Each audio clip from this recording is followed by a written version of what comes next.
দাস ওরা যখন ওদের স্কুলের শিক্ষক বদলির প্রতিবাদ করছিল, তখন বিজেপি আশ্রিত কিছু মাফিয়া সেই স্কুলের ভিতরে ঢুকে এই ছাত্রীর উপর প্রাণঘাতী আক্রমণ করে তাদের সঙ্গে অনেকের উপর আক্রমণ করেছে। তবে এই ক্ষেত্রে মটুসী দাসের অবস্থাটা খুব গুরুতর। আমরা নিজে গিয়ে দেখে এসেছি, ডাক্তারবাবুর সঙ্গে কথা বলেছি।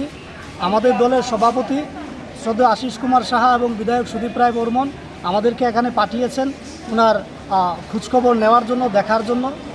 আজকের দিনে যেখানে শিক্ষা মানুষের মৌলিক অধিকার, মানুষ শিক্ষা পেতে চায়, সেই জায়গায় আমরা দেখছি বিজেপির শাসনে ক্রমাগতভাবে ত্রিপুরা রাজ্যের মধ্যে শিক্ষাকে সংকুচিত করার প্রয়াস চলছে। ইতিমধ্যেই পশ্চিম ত্রিপুরা জেলা এবং উত্তর ত্রিপুরা জেলার শতাধিক সরকারি বিদ্যালয় বন্ধ করে দেওয়ার পরিকল্পনা করেছে। রাজ্যের প্রত্যেকটা স্কুল আজ শিক্ষক স্বল্পতায় ভুগছে।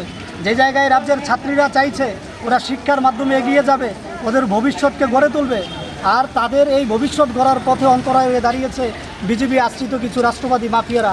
তারই ফলস্বরূপ আজকে আমরা দেখেছি মটুসীর উপর প্রাণঘাতী আক্রমণ।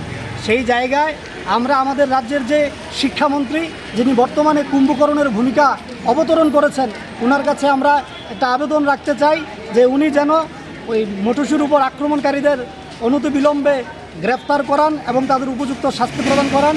এবং আমরা দেখেছি যখনই বিজেপি দলের কোনো নেতা মন্ত্রী অসুস্থ হয়ে বিজেপি হাসপাতালে আসেন, ওনারা দল বেঁধে এখানে এসে ফটোশ্যুট করেন।